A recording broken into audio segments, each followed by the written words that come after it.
명절이 다가오면 늘 걱정되는 게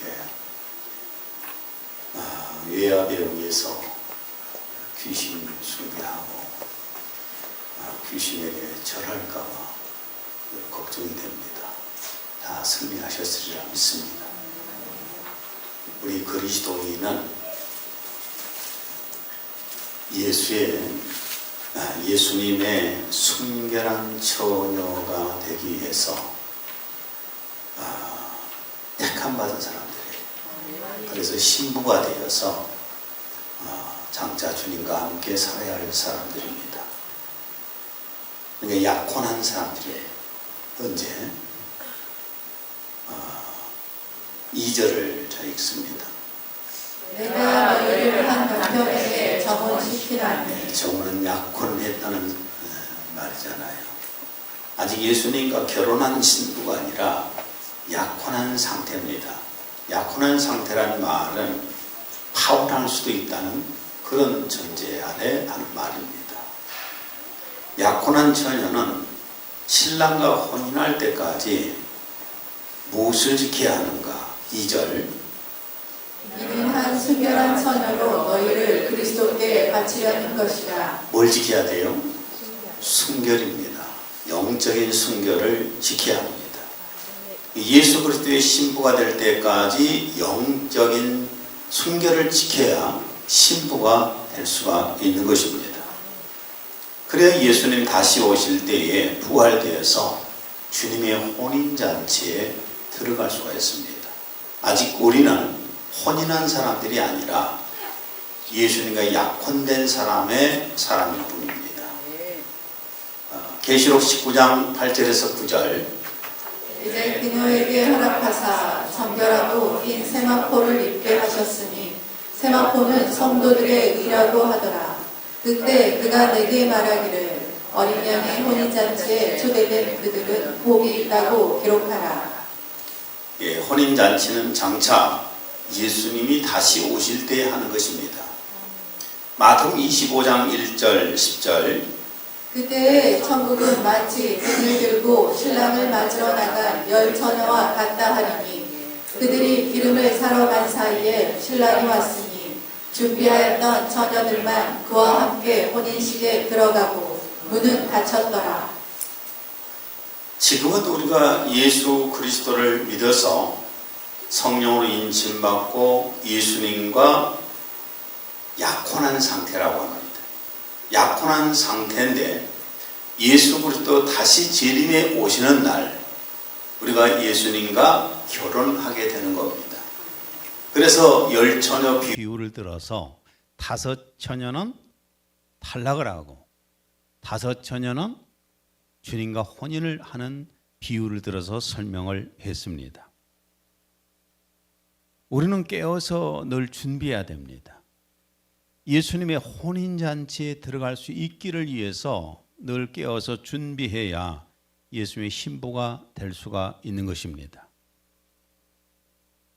어떤 그리스도인이 예수님을 향한 순결을 잃어버리는 걸까? 자, 예수님과 결혼하기 위해서 약혼한 상태인데 순결을 잃어버리는 사람들은 버려지지 않습니까? 그럼 어떤 사람이 순결을 잃어버릴까? 3절.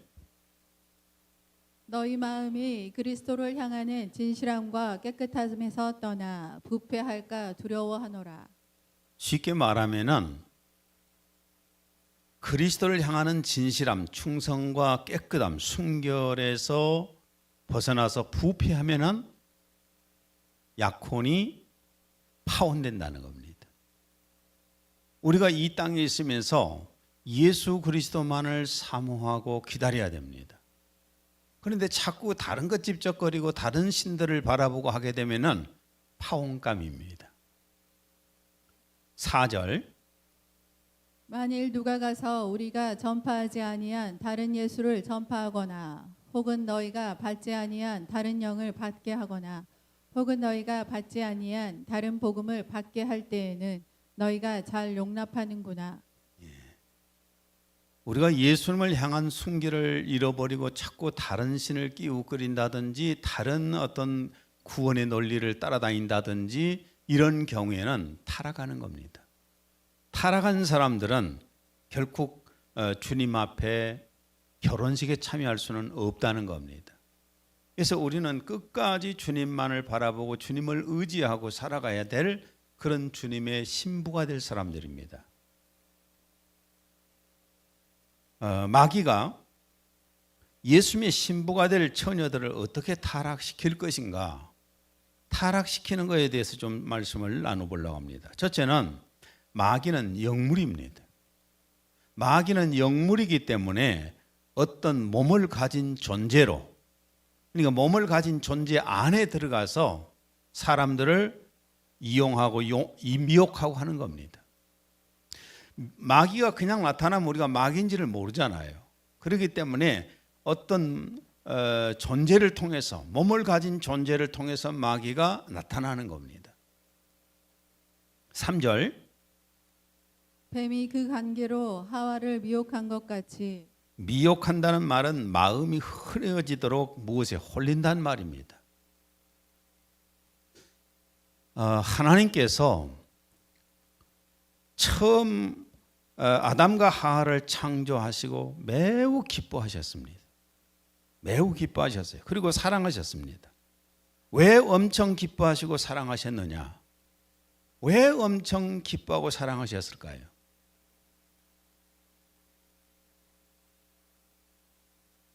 창세기 1장 27절, 하나님이 자기 형상 곧 하나님의 형상대로 사람을 창조하시되 남자와 여자를 창조하시고.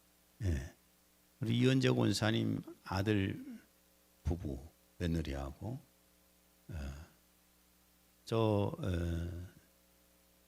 장광일 장광일 집사가 어저께 왔는데, 또 그 위에 형 장광남 그 형의 또 이렇게 부부가 왔는데, 양쪽 다 2명씩 자녀들 데리고 왔어요. 근데 저기서 애들이 와요. 그래서 내가 딱 보고 그랬어요. 누가 장광일 아들딸인가? 한눈에 보이니까 알겠더라고요. 왜요? 너무 닮았거든. 한눈에 보고 그냥 금방 알겠더라고요. 마찬가지로 하나님께서 왜 우리를 만들어 놓고 기뻐하시고 좋아하셨는가? 당신을 닮았기 때문에, 하나님 자신을 닮았기 때문에 만들어 놓고 너무 기뻐하고 좋아하시고 사랑하신 겁니다. 그래서 천국 낙원을 모델로 지상 낙원인 에덴 동산을 만들어서 이 아담 부부가 거기에서 살게 하셨습니다. 창세기 2장 8절에서 9절, 여호와 하나님이 동방의 에덴에 동산을 창설하시고 그 지으신 사람을 거기 두시니라. 여호와 하나님이 그 땅에서 보기에 아름답고 먹기에 좋은 나무가 나게 하시니 동산 가운데에는 생명나무와 선악을 알게 하는 나무도 있더라. 아담과 하와가 자기들끼리는 부부지만 하나님이 보실 때는 아들, 딸이잖아요. 하나님이 보실 때 당신을 닮은 그 자녀들이 그 동산에서 있는 모습을 볼 때 얼마나 행복해 하시겠어요. 하나님과 교통하고 또 그 행복하게 살고 기쁨으로 살고 이런 모습을 보면서 너무너무 기뻐하셨습니다. 그런데 하나님께서 생명을 유지하고 행복을 유지하기 위해서 한 가지를 금하셨어요. 자, 부부지간에 행복하게 살기 위해서는 뭘 한 가지 금해야 될까요? 바람 피는 거. 그렇죠? 바람 피는 순간에 깨집니다. 마찬가지로 하나님께서는 아담과 하와에게 한 가지를 금하시는 거예요. 너희가 나와 함께 행복을 유지하고 나에게서 생명을 공급받고 너희가 함께 행복하게 살려면 바람 피지 말라. 뭐하고 바람 피지 마라? 마귀하고 바람 피지 마라. 그래서 한 가지를 금하신 것이 있었습니다. 창세기 2장 16에 17절 공동번역입니다. 이 동산에 있는 나무 열매는 무엇이든지 마음대로 따먹어라. 그러나 선과 악을 알게 하는 나무 열매만은 따먹지 말아라. 그것을 따먹는 날 너는 반드시 죽는다. 동산에는 수많은 과일들이 달려 있어서 이 과일들은 마음껏 따먹으라는 겁니다. 그러나 그 중에 하나가 선악과라는 마귀 과일이야. 이게 선악과일, 이 마귀 과일, 이것만큼은 독과일이니까 먹지 말아라. 너희가 이것을 따먹게 되면은 너희가 죽는다. 왜? 하나님과 단절돼 버리니까. 하나님으로부터 생명을 못 받아 버리니까 너희는 죽는다. 이렇게 말씀을 하신 겁니다. 그런데 마귀가 뱀 속에 들어가서 하와를 유혹하기 시작을 합니다. 창세기 3장 1절. 그런데 뱀은 여호와 하나님이 지으신 들짐승 중에 가장 간교하니라. 뱀이 여자에게 물어 이르되. 사탄이 마귀란 놈이 아주 간교하고 사람이 보기에 너무너무 뛰어난 인물로 보일 수가 있어요. 유혹을 합니다. 지금도 마귀는 사람들을 특별히 간교한 거짓 종들을 이용해서 유혹을 합니다. 고린도 후서 11장 13절에 15절. 그러한 자들도 거짓 사도들이요 기만하는 일꾼들이요 자신들을 그리스도의 사도들로 가장하는 자들이라. 이것은 놀랄 일이 아니니 이는 사탄도 자신을 빛의 천사로 가장하기 때문이라. 그러므로 사탄의 종들이 의의 종으로 가장한다 하더라도 큰일이 아니니라. 그들의 종말은 그들의 행위대로 될 것이니라. 결혼한 여자가 다른 남자에게 빠져드는 것은 못생긴 남자한테 빠진 건 아니잖아요. 매력적이니까 빠진 거잖아요. 결혼한 남자가 여자한테 빠지는, 다른 여자한테 빠지는 것은 매혹적으로 잘생겼으니까 빠지는 거 아니에요. 그잖아요. 양쪽 다 천하 박색들한테 빠지진 않습니다. 마귀란 놈이 나 악마야, 나는 마귀야, 너 유혹하려고 나타났어. 그러면 누가, 어떤 미친 사람이 거기에 빠져들겠어요? 어떤 바보가 빠지겠습니까? 마귀가 하나님의 종들을 통해서, 거짓 종들을 통해서 하나님의 자녀들을 유혹하는 겁니다. 영적으로 부패시키려고 미혹을 하는 겁니다. 그때 간교하게 나타나요. 간교하게 나타나지만 마귀처럼 보이는 게 아니라 천사처럼 보이고 나타나는 거지. 하나님의 거짓 종들은 자기의 목적을 달성하기 위해서 사람을 미혹합니다. 그러니까 사탄이란 놈이 사탄의 종들을 사용해서 사람들을 미혹한다는 겁니다.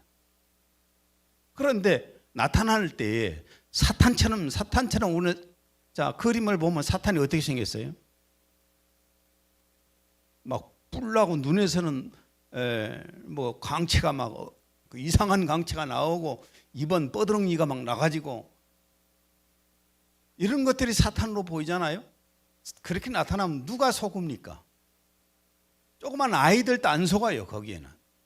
그렇기 때문에 사탄은 최고의 아름다운 모습으로 나타나는 겁니다. 최고의 미적이고 최고의 감각적인 모습으로 나타나서 사람들을 유혹을 하는 겁니다. 그래서 거기에 넘어오면은 그들의 목적을, 소기의 목적을 달성하는 겁니다. 고린도 후서 11장 20절. 누가 너희를 종으로 삼거나 잡아먹거나 빼앗거나 스스로 높이거나 뺨을 칠지라도 너희가 용납하는도다. 이렇게 마귀는 사람을 통해서 어떤 뱀이라든지 이걸 통해서 했잖아요. 그런 것처럼 사람을 통해서 사람들을 유혹하는 겁니다. 사람이 자기보다도 못한 존재를 따라가지는 않습니다. 자기보다도 훨씬 월등하다고 보기 때문에 따라가는 것이고, 남자도 여자에게 유혹될 때 충분히 매력적일 때 유혹되는 것이고, 여자도 남자한테 충분히 매력적이라고 느낄 때 유혹되는 거 아니겠어요? 사탄이 이런 방법을 통해서 사람들을 유혹하는 거예요.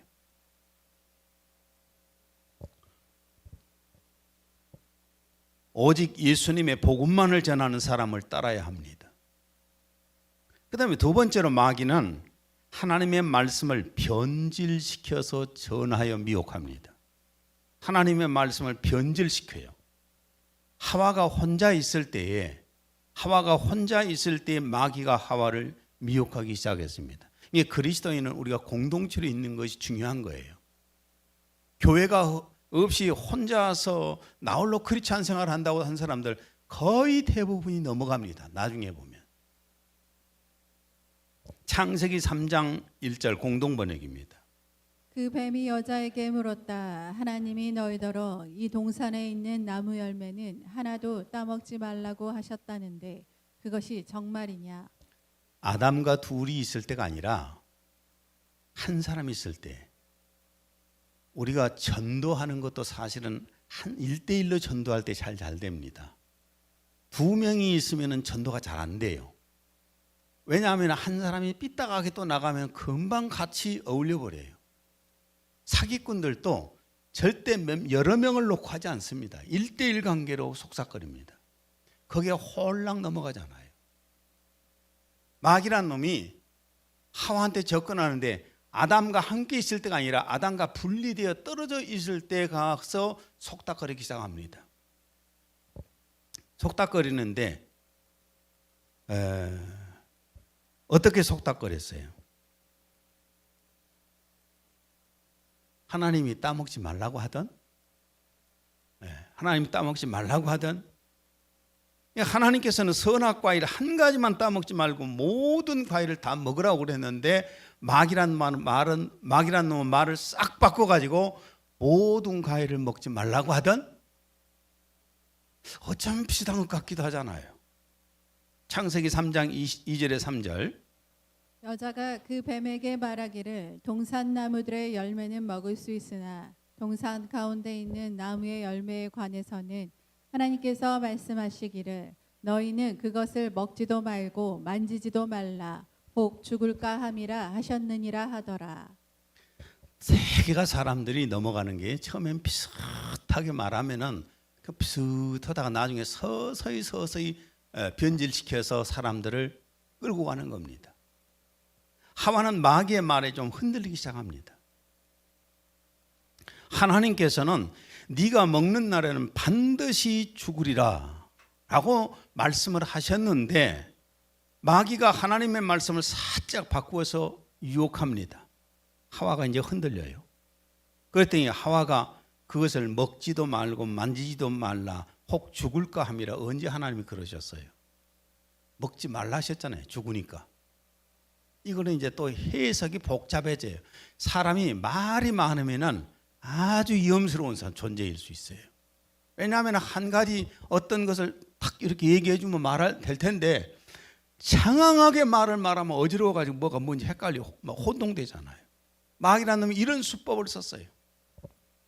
그러자 마귀는 이 하와가 살짝 넘어가기 시작하니까 마귀는 즉시 반드시 죽으리라 하는 그 말씀을 어떻게 바꾸는가? 창세기 3장 4절.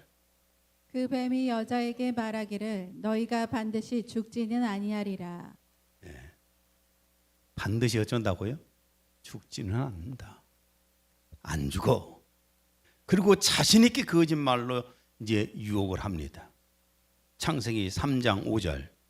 너희가 그것을 먹는 날에는 너희의 눈이 열리고 너희가 신들과 같이 되어서 선과 악을 알게 되는 줄을 하나님께서 아심이라 하더라.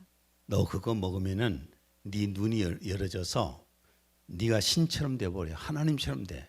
그래서 하나님 없이도 너 살 수 있게 된다. 그래서 하나님께서 못 먹게 한 거야.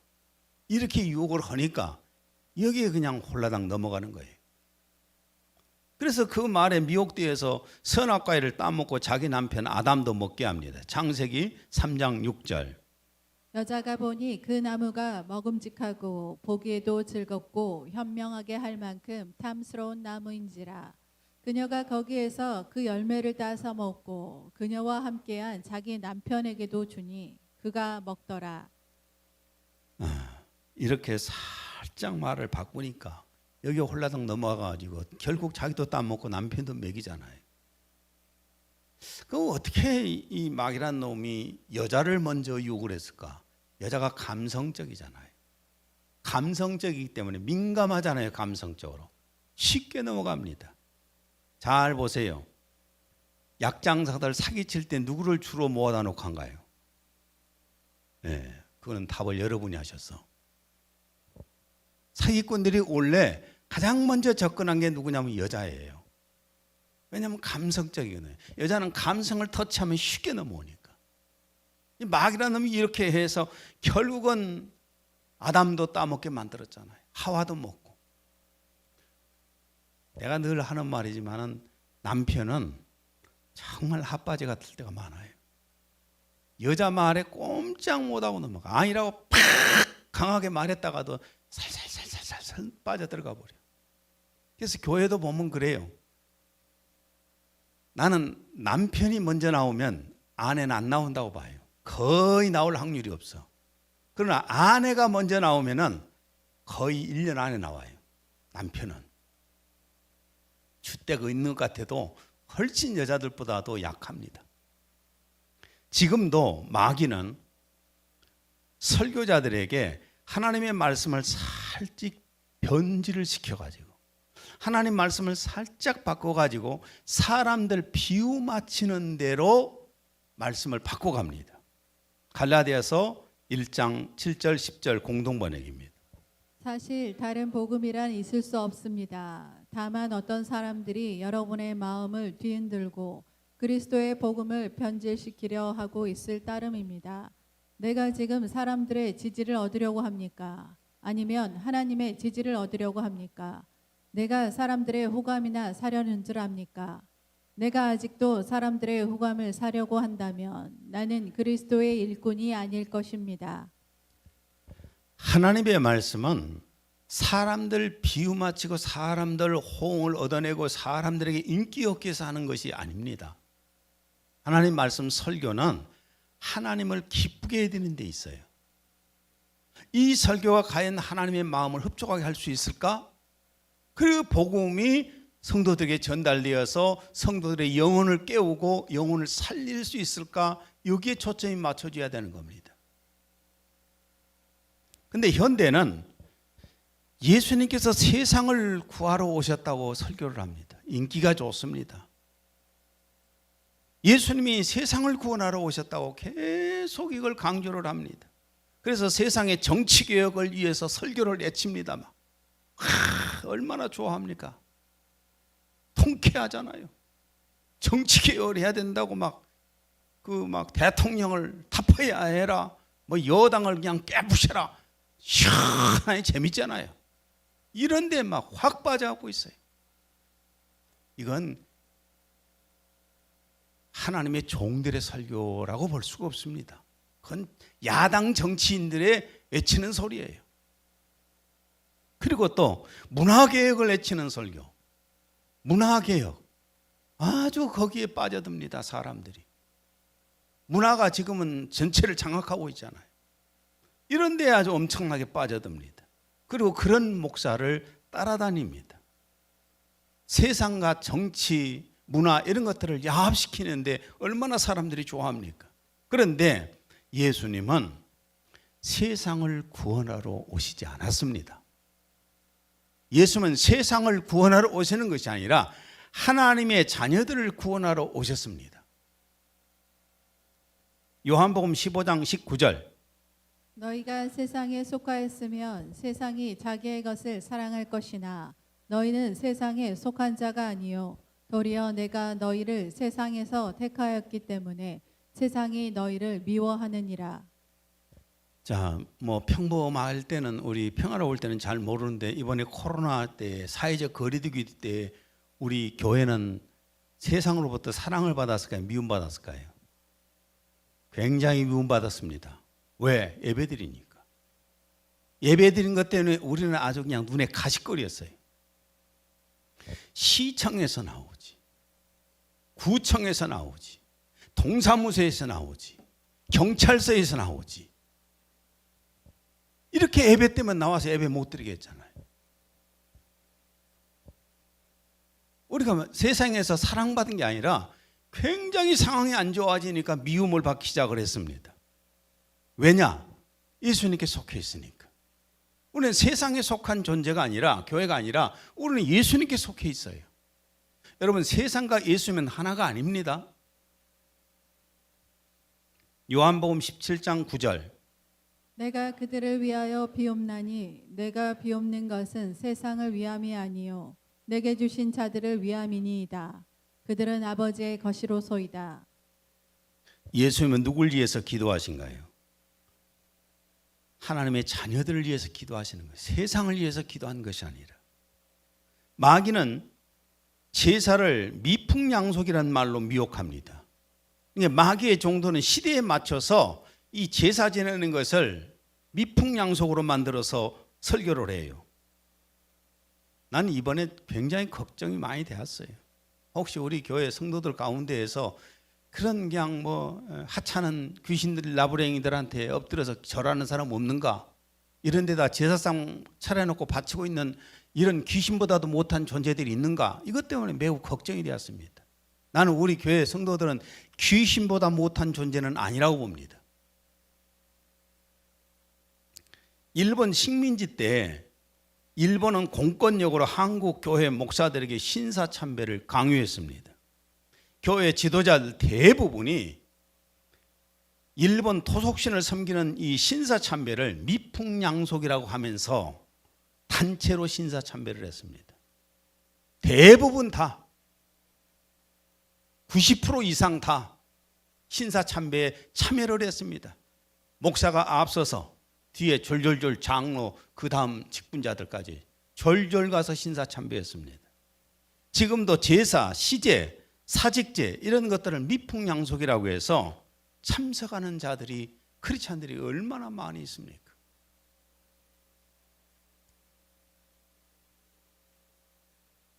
그럼 성경에서는 제사를 어떻게 정의할까?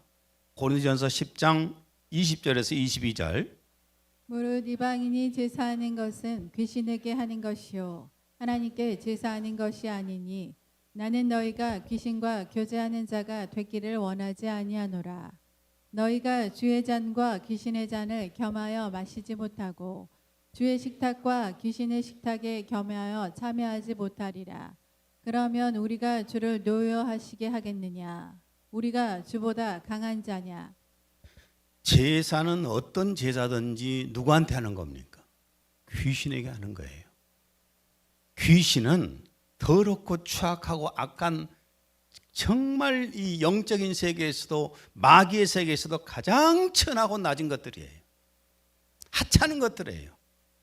그런데 높고 높은 하나님의 거룩하신 자녀들이 귀신 앞에 가서 엎드려서 절하고 있어요. 이런 거라고 똑같습니다. 나라의 한 대통령이 아무 힘도 없는 사람한테 가서 무릎 꿇고 엎드려서 나 좀 살려주라 한 거라고 똑같습니다. 그건 비유가 안 된 것 같아요. 가서 동물 앞에 와서 엎드려서 절한 것하고 똑같다고 말해요. 우리는 하나님의 거룩한 자녀들입니다. 어느 누구도 감히 함께 범할 수 없는 그런 높은 데 계시는 그 하나님의 자녀들입니다. 거룩한 성도예요. 그런 거룩한 성도들이 더럽고 추악한 지옥 갈 그 귀신 앞에 가서 엎드려서 절하고 있으면 그건 귀신보다 못할 존재잖아요. 그리고 하나님보다 더 강하다면 귀신 숭배해도 됩니다. 하나님 앞에 가서 무서운 심판을 받을 거 아닙니까? 아담과 하와가 마귀의 말을 더 신뢰하여서 선악과일을 따먹은 그 결과는 어떻게 됐는가? 에베소 2장 1절. 허물과 죄들로 죽었던 너희를 그가 살리셨으니. 마귀의 죄악성이 들어오면서 영적인 생명과 영적인 순결을 잃어버렸습니다. 창세기 3장 7절.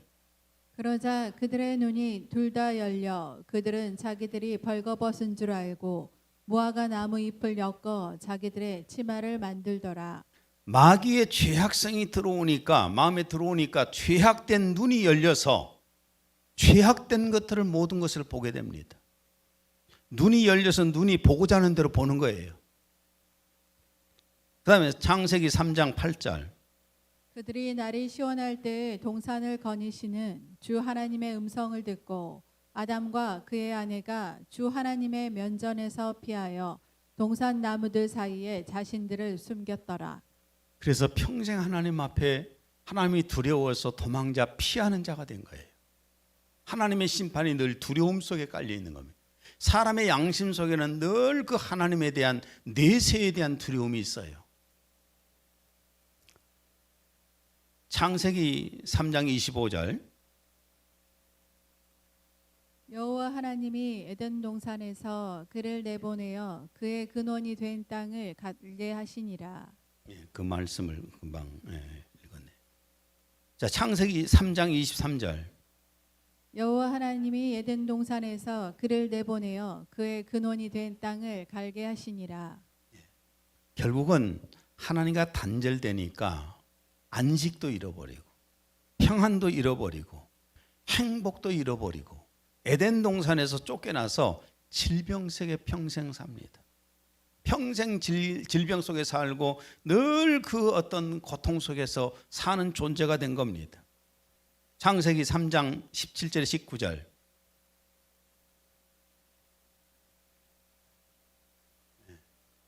아담에게 이르시되 내가 내게 먹지 말라 한 나무의 열매를 먹었은즉 땅은 너로 말미암아 저주를 받고 너는 내 평생에 수고하여야 할 그 소산을 먹으리라. 땅이 내게 가시덤불과 엉겅퀴를 낼 것이라.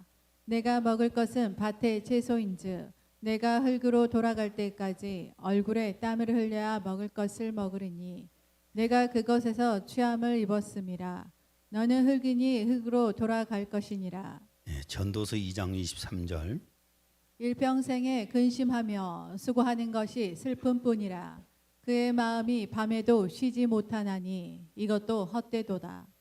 죄로 말미암아서 에덴 동산에서 쫓겨나고 나니까 행복 동산에 쫓겨나고 나니까 살아가는 삶 자체가 다 질병 속에 시달리고 늘 고통 속에 시달리고 스트레스에 쌓이고 이렇게 살아가는 것이 우리 인생이 되어버렸습니다. 또한 마귀의 영의 지배 속에서 살게 된 겁니다. 선악과일을 따먹은 결과요. 에베소 2장 2절에서 3절. 전에는 너희가 그것들 가운데서 이 세상의 풍조를 따르고 공중 권세의 통치자 곧 지금은 불순종의 자녀들 안에서 역사하는 영을 따라 행하였으니 그들 가운데서 우리 모두가 이전에는 우리의 육신의 정욕대로 행하였으며 육신과 마음의 욕망을 이루어 다른 자들과 마찬가지로 본래 진노의 자녀였느니라. 마귀의 영이 지배를 하니까 이 세상 풍속을 따르는 것이 당연한 것으로 생각하게 되고 자신 속에 있는 욕구, 이 욕구를 충족하기 위해서 사는 것이 당연한 것이라고 생각하면서 살게 되었다는 겁니다. 이게 마귀의 영이 끌고 가는 겁니다. 그리고 마지막에는 마귀를 따라서 지옥으로 갑니다. 마태복음 25장 41절. 저주를 받은 자들아 나를 떠나 마귀와 그 사자들을 위하여 예비된 영원한 불에 들어가라. 이것이 인간들의 멸망의 인생사고 비극적인 멸망의 역사입니다. 우리는 예수 그리스도를 만나서 생명 얻어서 하나님의 자녀가 되었습니다. 거룩한 자녀들이 되었습니다. 얼마나 감사합니까? 죄 중에 가장 큰 죄가 무엇인가? 인간들을 상대로 한 죄 중에서 가장 큰 죄는 뭘까요? 인간들 속에서 범하는 죄들 가운데서 가장 큰 죄가 뭘까요? 출애굽기 20장 12절 13절. 내 부모를 공경하라. 살인하지 말라. 부모를 공경하지 않는 죄가 가장 인간들 속에서 큰 죄입니다. 살인보다도 더 큰 죄입니다. 그런데 크리스찬마저도 살인죄는 무서운 죄로 생각하지만은 부모를 공경하지 않는 것을 죄로 생각하지 않습니다. 살인한 자들이 감옥 가 있으면 당연한 것이고 사형시켜야 된다고 하는데 부모를 거역하는 자는 죄로 안 봐버립니다. 이게 크리스찬의 모습이에요.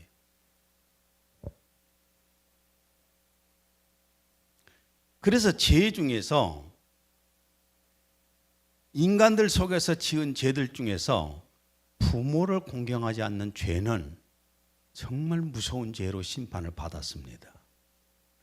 잠언 30장 17절. 자기 아버지를 조롱하며 자기 어머니에게 순종하기 싫어하는 자의 눈은 골짜기의 까마귀가 쪼아낼 것이요 새끼 독수리들이 그것을 먹으리라. 구약 법으로 하면은 부모에게 불순종하는 자는 돌로 쳐 죽여서 독수리나 까마귀발 만들었어요. 인간들 세상 속에서 인간을 상대로 한 죄가 가장 큰 죄가 그거라는 겁니다. 그런데 하나님을 상대로 한 죄 중에서 가장 큰 죄가 뭘까요? 인간을 상대로 한 죄는 자기를 낳아서 자기를 키워준 부모님을 거역한 죄인데, 하나님을 상대로 한 죄 중에 가장 큰 죄가 뭐냐? 출애굽기 20장 3절. 너는 나 외에는 다른 신들을 내게 두지 말라. 다른 신을 섬기는 겁니다. 죄 중에 용서받을 수 있는 죄가 있고 용서받을 수 없는 죄가 있습니다. 요한 1서 5장 16절. 누구든지 자기 형제가 사망에 이르지 아니하는 죄 짓는 것을 보거든 간구할지니 그러면 하나님께서 사망에 이르는 죄를 짓지 아니하는 자들을 위하여 그에게 생명을 주시리라. 사망에 이르는 죄가 있거니와 나는 그에게 그 죄를 위해 기도하라고 말하지 아니하노라. 어떤 죄가 사망에 이르지 않는 죄고 어떤 죄가 사망에 이르는 죄일까요? 사람이 사람을 상대로 한 죄는 어떤 죄도 사실은 용서가 됩니다. 하나님 앞에 용서를 받을 수가 있어요. 사람을 열 몇 명씩 죽인 살인자들도 감옥에서 회개하고 용서받는 경우도 있잖아요. 그죠? 그러나 그것도 끝까지 회개하지 않으면 지옥 가는 거죠. 그런데 하나님을 배신하고 다른 신을 섬기는 죄는 사망에 이르는 죄입니다. 절대로 용서받을 수 없는 죄입니다. 나는 이번에도 우리 교회 성도들이 혹시 귀신에게 제사 지낸 사람이 있었을까? 물론 믿음이 강한 분들이야 처음부터 참석을 안 하겠죠. 그러나 믿음이 없는 분들은, 약한 분들은 외압에 의해서 밀려서 참석할 수도 있을 겁니다. 그것도 근데 죄입니다. 그래서 저는 늘 기도하기를 그랬습니다. 외압에 의해서 밀려가지 않고 피할 길을 내어주십시오. 믿음이 강한 사람들이야 굳이 뭐 그런 거 따질 것도 없지요. 나는 우리 고향에서 우리 집안 시제 지내는데 나 거기를 뭐 시제 지는지도 모르고 갔는데 저기서 오지 말라고 사람을 파송했더라니까요. 귀신들이 쫓겨난다고, 도망간다고, 오지 말라고. 그런 경우는 뭐 걱정할 것도 없어요. 그러나 믿음 약한 분들이 혹시나 귀신 앞에 가서 절하고 있고, 이 꼬락서니가 얼마나 웃긴 줄 아세요? 더러운, 쉽게 표현하면 이렇습니다. 더러운 뱀 한 마리를 갖다 놓고 가서 엎쳐서 절하고 있는 거라고 똑같아요. 이런 모습이 될까 봐서 매우 걱정을 많이 했습니다. 근데 우리 교회 성도들은 다 승리했을 줄로 믿습니다. 약혼한 남자에게 약혼한 처녀가 다른 남자와 바람피고 되면 어찌 될까요? 파혼이지요. 그렇잖아요. 우리는 지금 예수님과 영적인 결혼을 하는 상태가 아니라 예수님과 영적으로 우리는 약혼한 상태입니다. 정식 결혼하는 사람들이 아니에요. 영적 결혼을 위해서 약혼을 한 그리스도인이에요. 근데 그 그리스도인이 다른 신들에게 기웃거리면 어찌 될까요? 오늘 본문 2절에 3절 다시 한번 읽습니다. 내가 너희를 정결한 처녀로 한 남편인 그리스도께 드리려고 중매함이로다. 그러나 나는 뱀이 그 관계로 하와를 미혹한 것 같이 너희 마음이 그리스도를 향하는 진실함과 깨끗함에서 떠나 부패할까 두려워하노라. 다른 신을 끼웃거린 것을 영적 부패라고 합니다.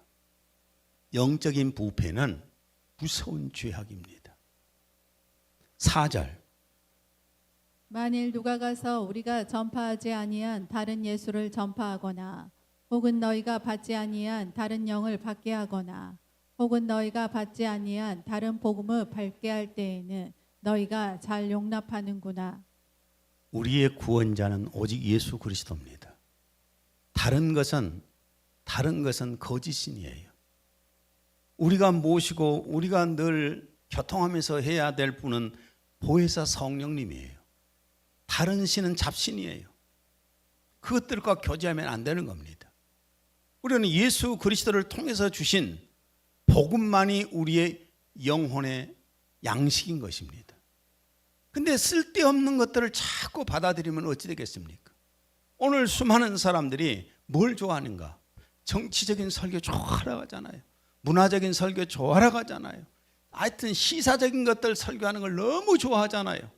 하나님 말씀은 설교 내용 가운데서 보면은 거의 한두 구절이나 들어가고 대부분이 그런 것들이에요. 요즘 인기 있는 설교가 뭘까요? 비유 맞히는 설교잖아요. 감정만 막 추세기는 막 부추기는 이런 설교잖아요. 이게 영혼을 살리지는 못합니다. 그 당시에 기분은 좋게 만들지 모르는데, 그래서 우리는 오직 예수 그리스도를 믿고 오직 성령님만을 사모해야 됩니다. 그리고 예수님을 통해서 주신 복음만을 우리는 받아들여야 됩니다. 그래야만이 우리는 예수 그리스도와 장차 신부가 되는 겁니다. 마지막 한 구절만 읽겠습니다. 어떻게 해야 할까? 우리가 앞으로 어떻게 살아야 될까? 한 구절만 읽습니다. 골로새 3장 1절.